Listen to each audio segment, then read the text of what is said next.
জয় শ্রীকৃষ্ণ। রাধে রাধে। বন্ধুরা, আমরা সকলেই জানি যে টাকা গাছে ফলে না, কিন্তু স্বয়ং ভগবান পরমেশ্বর শ্রীকৃষ্ণ বলছেন যে যদি কোনো ব্যক্তি পবিত্র রথযাত্রার দিন এই গাছ বাড়িতে রোপণ করবে, সেই ব্যক্তির জীবনে সুখ শান্তি সমৃদ্ধিতে উত্তর উত্তর বৃদ্ধি পাবে। হ্যাঁ বন্ধুরা, আপনারা একেবারে ঠিকই শুনছেন, কারণ ভগবান বলেন এই গাছ যত বড় হবে সেই ব্যক্তির ধন সম্পত্তি ততই বাড়তে থাকবে। ঠিক তেমনি সেই গৃহে মা লক্ষ্মী চিরস্থিত হয়ে থাকবে। বন্ধুরা, এই পবিত্র রথযাত্রার দিন সনাতন ধর্মের মানুষের কাছে অত্যন্ত গুরুত্বপূর্ণ একটি দিন এবং পবিত্র একটি দিন। এই দিনে বাড়িতে গাছ লাগানো অত্যন্ত শুভ এবং মঙ্গলময় বলে মনে করা হয়। তাই এই পবিত্র দিনে পারলে আপনার বাড়িতে একটি হলো চারা গাছ লাগান। বন্ধুরা, আপনারা প্রত্যেকেই জানি যে এমন কিছু কিছু গাছ রয়েছে যা অর্থকে আকৃষ্ট করে, আর স্বয়ং মা লক্ষ্মীর প্রতি সেই গাছগুলির মধ্য থেকে যে কোনো একটি গাছ আপনারা যদি আপনাদের বাড়ির সঠিক জায়গায় লাগাতে পারেন, তাহলে দেখবেন মা লক্ষ্মীর আশীর্বাদে আপনার পরিবার থেকে সমস্ত রকমের বাস্তুদোষ দূর হবে, পরিবারের সুখ শান্তি সমৃদ্ধি বজায় থাকবে এবং অর্থ যেখান থেকেই হোক না কেন আপনার কাছে আসবেই আসবে। আর এই বছর পবিত্র রথযাত্রা পড়েছে 27 জুন 2025 শুক্রবার। আর এই বিশেষ দিনে আপনারা এই 5টি গাছের মধ্যে যে কোনো একটি গাছ আপনি আপনার বাড়িতে লাগাতে পারেন, এবং যদি সম্ভব হয় তাহলে আপনারা এই 5টি গাছ আপনারা আপনাদের বাড়িতে লাগাতে পারেন। এতে আপনারা অত্যন্ত ভালো ফল পাবেন। বন্ধুরা, একই সাথে আমি আপনাদেরকে জানিয়ে রাখি যে যদি কোনো কারণে এই গাছ রথযাত্রার দিন লাগাতে না পারেন, তাহলে সোজা রথ থেকে উল্টো রথের সময়কালের মধ্যে আপনারা এই গাছ বাড়িতে লাগাতে পারেন। এর ফলেও কিন্তু আপনাদের পরিবারে সুখ শান্তি সমৃদ্ধি বজায় থাকবে। হ্যাঁ বন্ধুরা, আপনারা একেবারে ঠিকই শুনছেন। তাই বন্ধুরা, আজ আমি আমার এই ভিডিওটির মাধ্যমে এমন বিশেষ 5টি গাছের কথা উল্লেখ করে দেব। সেই 5টি গাছ অত্যন্ত শুভ। আপনারা যদি এই গাছগুলিকে আপনার বাড়ির বাস্তু সঠিক দিকে লাগাতে পারেন এবং সঠিক পরিচর্যা করে বড় করতে পারেন, তাহলে আপনার গৃহে সমস্ত বাস্তুদোষ দূর হয়ে যাবে এবং অর্থ আগমনের পথ সুগম হবে। তাই বন্ধুরা, আমি সকল দর্শকের কাছে বিনম্র অনুরোধ করব যে আপনারা এই ভিডিওটি সম্পূর্ণ পুরো দেখুন। দেখার পরে যদি ভালো লাগে তাহলে অবশ্যই একটি লাইক করবেন এবং বন্ধু বান্ধব আত্মীয় পরিজনের সাথে শেয়ার অবশ্যই করবেন। আর আপনারা যদি এখনো পর্যন্ত আমাদের এই চ্যানেলে নতুন হয়ে থাকেন, তাহলে চ্যানেলটি সাবস্ক্রাইব করে পাশে থাকা নোটিফিকেশন বেল আইকনটি অন করে রাখবেন। তাহলে আপনারা নতুন কিছু জানতে পারবেন, নতুন কিছু শিখতে পারবেন। চলুন এইবার মূল আলোচনায় প্রবেশ করা যাক। তবে প্রভু জগন্নাথ দেবের আশীর্বাদ ও কৃপা লাভ করতে জয় জগন্নাথ দেবের জয় লিখে কমেন্ট অবশ্যই করবেন। বন্ধুরা, আমি সবার প্রথমেই আপনাদেরকে জানিয়ে রাখি যে এই পবিত্র রথযাত্রার দিন অত্যন্ত শুভ।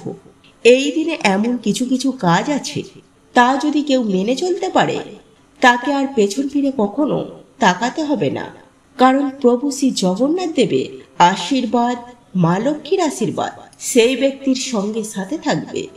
নাম্বার 1, বলা হয় পবিত্র রথযাত্রার দিন রথ দেখলে নাকি আধ্যাত্মিক জ্ঞান বৃদ্ধি পায়, চিত্তশুদ্ধি ঘটে। এমনকি রথ টানার সময় একজন যদি তা দাঁড়িয়ে দেখেন, তাতে তার দাঁড়িয়ে থাকা অন্তরে সমস্ত পাপের মোচন ঘটে। নাম্বার 2, রথের রশি, অর্থাৎ রথ যে দড়ি ধরে বাঁধা হয়, সেই দড়ি ধরে টান মারা একটা পুণ্যের কাজ বলে মনে করা হয়। রথের এই রশিতে দড়িতে হাত ছুঁয়ে রাখলে নানান ধরনের পুণ্য অর্জন হয় বলে কথিত রয়েছে। নাম্বার 3, বন্ধুরা, এই পবিত্র দিনে প্রভু জগন্নাথ দেবের দিব্য বিগ্রহের সামনে নিত্য পরিবেশন জয় জগন্নাথ নাম উচ্চারণ করে গেলে মানসিক শান্তি লাভ হয় ও সুখ সমৃদ্ধি আসে। নাম্বার 4, বন্ধুরা, এই পবিত্র রথযাত্রা উৎসবের শুরু থেকে শেষ পর্যন্ত কেউ অংশ নিলে এবং এর সমস্ত আচার উপাচার পালন করলে সে অত্যন্ত পুণ্য অর্জন করে। এমনকি এর জন্য সারা জীবন জগন্নাথ দেবের আশীর্বাদ বর্ষিত হয়। নাম্বার 5, রথযাত্রায় কেউ যদি তার অর্থ ব্যয় করে তাহলেও নাকি অত্যন্ত পুণ্য লাভ হয় এবং জগন্নাথ দেবের আশীর্বাদ মেলে। নাম্বার 6, রথযাত্রার দিন জগন্নাথ দেবের বিগ্রহের সামনে একটি হলুদ কাপড়ে 11টি কড়ি রাখতে হয়, আর এই কড়িগুলিতে কেশরের টিপ দিতে হয়। সারা রাত ধরে ওই হলুদ কাপড়ের মধ্যে কড়িগুলিকে ঠাকুরের সামনে রেখে দিতে হয়। পরে ওই হলুদ কাপড়ের মধ্যে কড়িগুলিকে বেঁধে ক্যাশ বাক্স বা যেখানে আপনারা টাকা পয়সা রাখেন সেখানে রেখে দিলে প্রচুর পরিমাণে আর্থিক সমৃদ্ধি ঘটে। নাম্বার 7, এছাড়াও মনস্কামনা পূরণের জন্য 11 রকমের ফল, 11 রকমের মিষ্টি এবং 11টি 1 টাকার কয়েন একটি হলুদ কাপড়ে রেখে জগন্নাথ দেবের সামনে রেখে দিতে হবে। নাম্বার 9, এই পবিত্র রথযাত্রার দিনে প্রভু জগন্নাথ দেবের ব্রত করুন, এতে সুখ মিলবে। বাড়িতে নারায়ণ থাকলে বা পরমেশ্বর ভগবান শ্রীকৃষ্ণের কোনো মূর্তি বা ছবি থাকলে তার সামনে এই ব্রত পালন করতে পারে। একটি পেতলের বাটিতে একটু আতপ চাল, 2টো কাঁচা হলুদ এবং 1 টাকার একটি কয়েন দিন। এরপর এই বাটিটি প্রভু জগন্নাথ দেবের সামনে রেখে দিন।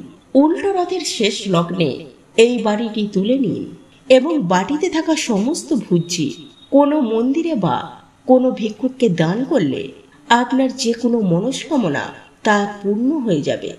নাম্বার 10, বন্ধুরা, এই দিনে হতাশা, দুঃখ, কষ্ট, জ্বালা, যন্ত্রণা, রোগ ব্যাধি ও দারিদ্রতা থেকে রেহাই পেতে প্রভু শ্রী জগন্নাথ দেবের স্মরণের মতো আর কোনো আশ্রয় হয় না বলেই বিষ্ণুপ্রেমের আধ্যাত্মিকবাদীরা দাবি করেন তুলসী জগন্নাথ দেবের সব থেকে প্রিয় জিনিস। এই দিন 108টি তুলসী পাতা দিয়ে একটি মালা তৈরি করুন। তবে তুলসী পাতা ফুটো করে এই মালা তৈরি করবেন না। তুলসী পাতার ডগাগুলিকে বেঁধে বেঁধে এই মালা তৈরি করতে হয়। 108টি পাতা না থাকলে 54টি পাতা দিয়ে আপনারা মালা তৈরি করতে পারেন। তৈরি মালা জগন্নাথ দেবের গলায় পরিয়ে দিতে হবে। এতে আপনার জীবনে থাকা সমস্ত প্রকারের দুঃখ, কষ্ট, জ্বালা, যন্ত্রণা, রোগ ব্যাধি নাশ হয়ে যাবে। বন্ধুরা, কথিত রয়েছে পবিত্র রথযাত্রার দিনে বিষ্ণু শাস্ত্র শব্দটি উচ্চারণ করলে স্বর্গে ঠাঁই মেলে। এছাড়াও রথের সামনে মাটিতে ডন্ডি কাটলে এবং রথে মাথা ছোঁয়ালে স্বর্গ সুখ যেমন নিশ্চিত হয়, ঠিক তেমনি প্রভু শ্রী জগন্নাথ দেবের আশীর্বাদ পাওয়া যায়। ঠিক তেমনি আমরা প্রত্যেকেই জানি যে গাছপালা প্রকৃতির বরদান। গাছ লাগানো পরিবেশের জন্য অত্যন্ত ভালো। সবুজ গাছপালা আপনার চারপাশে পজিটিভিটি এবং সৌন্দর্য যোগ করে। বন্ধুরা, বাস্তুশাস্ত্র অনুসারে বাড়ির জন্য অনেক গাছগাছালি রয়েছে যা বায়ু পরিষ্কার করে এবং আশ্চর্যজনকভাবে বাস্তুতে পজিটিভ প্রভাব বিস্তার করে। তাই বাস্তুর মধ্যে সেরা কিছু গাছের মধ্যে প্রথমেই আমি যে গাছটির কথা বলবো তা হলো লাকি বাম্বু। বন্ধুরা, এই বাস্তু অনুসারে এই লাকি বাম্বু গৃহে আনলে এই লাকি বাম্বু আপনারা গৃহে আনুন, কারণ এটি আপনার বাড়িতে সৌভাগ্য, খ্যাতি, শান্তি ও ধন সম্পদ নিয়ে আসে। এটি আপনার বাড়ির বা অফিসে এটিকে লাগিয়ে রাখুন। গাছ আপনার জীবনে প্রচুর পরিমাণে সুখ, শান্তি, সমৃদ্ধি টেনে আনে। বন্ধুরা, অনেকেই হয়তো ফ্ল্যাটে আছেন, হয়তো তাদের সামনে উঠোন বা বাগান কিংবা ছাদ বাগান নেই। তারাও কিন্তু বাড়িতে একটি টবের মাধ্যমে একটি বাম্বুটি লাগাতে পারেন। এই লাকি বাম্বু গাছ আপনার বাড়ির সমস্ত রকমের বাস্তুদোষ যেমন দূর করবে, ঠিক তেমনি আপনার পরিবারে সুখ শান্তিতে ভরিয়ে তুলবে। তাই বন্ধুরা, আপনাদের পক্ষে যদি সম্ভব হয় তাহলে এই পবিত্র রথযাত্রার দিন বাড়িতে নিয়ে আসুন একটি লাকি বাম্বু গাছ এবং আপনাদের বাড়ির ড্রয়িং রুমে লাগান। আর যদি আপনার বাড়িতে লাকি বাম্বু গাছ আগে থেকেই থেকে থাকে তাহলে আপনি নিজের অফিসে বা দোকানে লাগাতে পারেন। এমনকি এই গাছটি বেডরুমে লাগানো অত্যন্ত ভালো, কারণ এই গাছটির কোনো রকমের নেগেটিভিটি নেই। এটি সব দিক থেকেই নেগেটিভিটিকে দূর করে। বন্ধুরা, এরপর দ্বিতীয় যে গাছটির কথা বলবো তা হলো নিম গাছ। বন্ধুরা, এই নিম গাছ এমন একটি উদ্ভিদ যা ভালো শক্তির প্রচার করে। বন্ধুরা, বাস্তুশাস্ত্র অনুসারে আপনার বাড়ির উত্তর পশ্চিম কোণে একটি নিম গাছ লাগাতে হবে এই পবিত্র রথযাত্রার দিন, তাহলে আপনারা অত্যন্ত ভালো ফল পাবেন। তবে বন্ধুরা, এই নিম গাছ কিন্তু ইনডোর প্ল্যান্ট হিসাবে বাড়ির বারান্দায় বা ব্যালকনিতে না লাগানোই ভালো। তাই বন্ধুরা, আপনাদের বাড়ির সামনে যদি ছোট একটি উঠোন থাকে তাহলে আপনারা বাড়িতে এই নিম গাছ লাগাতে পারেন। এবং এই নিম গাছ বাড়ির যে কোনো দিকে লাগানো একদম শুভ নয়, তাই সঠিক দিকে লাগাবেন। আর এই নিম গাছ লাগানোর জন্য সঠিক দিক হচ্ছে উত্তর পশ্চিম কোণ। বন্ধুরা, এরপর যে গাছটির কথা বলবো তা হলো কলা গাছ। হ্যাঁ বন্ধুরা, আপনারা একেবারে ঠিকই শুনছেন। আর এই গাছটি পবিত্র রথযাত্রার দিন বাড়িতে লাগানো সব থেকে ভালো, সর্বশ্রেষ্ঠ বলা যেতে পারে, সেটি হলো এটি কলা গাছ। বন্ধুরা, এই কলা গাছ বাড়িতে লাগানো রথযাত্রার দিন সব থেকে বেশি ভালো, কারণ এই কলা গাছ বাড়ির জন্য অন্যতম সেরা উদ্ভিদ বলে বিবেচনা করা হয়। এটিকে বাড়ির জন্য অন্যতম সেরা উদ্ভিদ হিসাবে বিবেচিত করা হয়েছে, কারণ এটি পবিত্র এবং এই কলা গাছের পূজা করা হয়।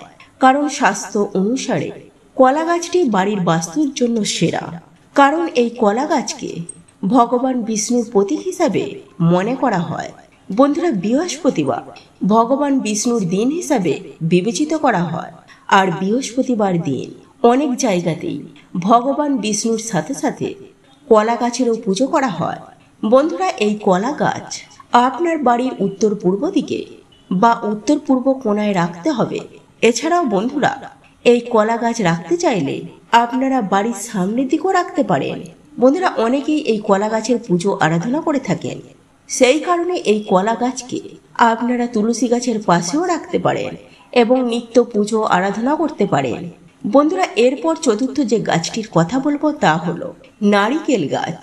হ্যাঁ বন্ধুরা, আপনারা একেবারে ঠিকই শুনছেন।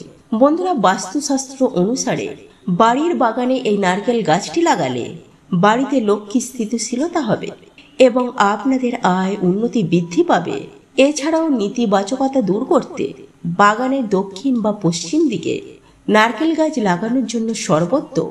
তবে নারিকেল গাছ লাগানোর ক্ষেত্রে মনে করা হয় যে নারিকেল গাছের ছাওয়া বাড়িতে লাগা ভালো নয়, তাই নারিকেল গাছ লাগালে এমনভাবে লাগাবেন যাতে ওই গাছের ছাওয়া আপনার বাড়ির উপরে না পড়ে।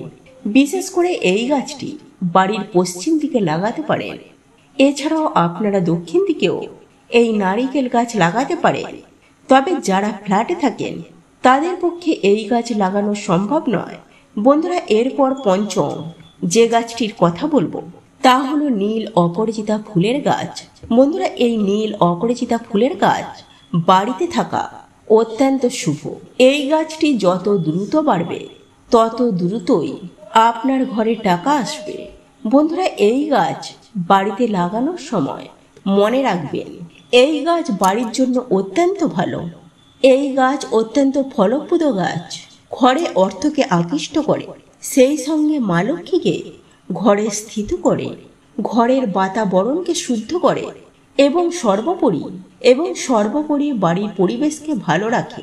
তাই বন্ধুরা, এই পবিত্র রথযাত্রার দিনে এই 5টি গাছের মধ্যে যে কোনো একটি গাছ হলেও আপনারা বাড়িতে লাগানোর চেষ্টা করুন।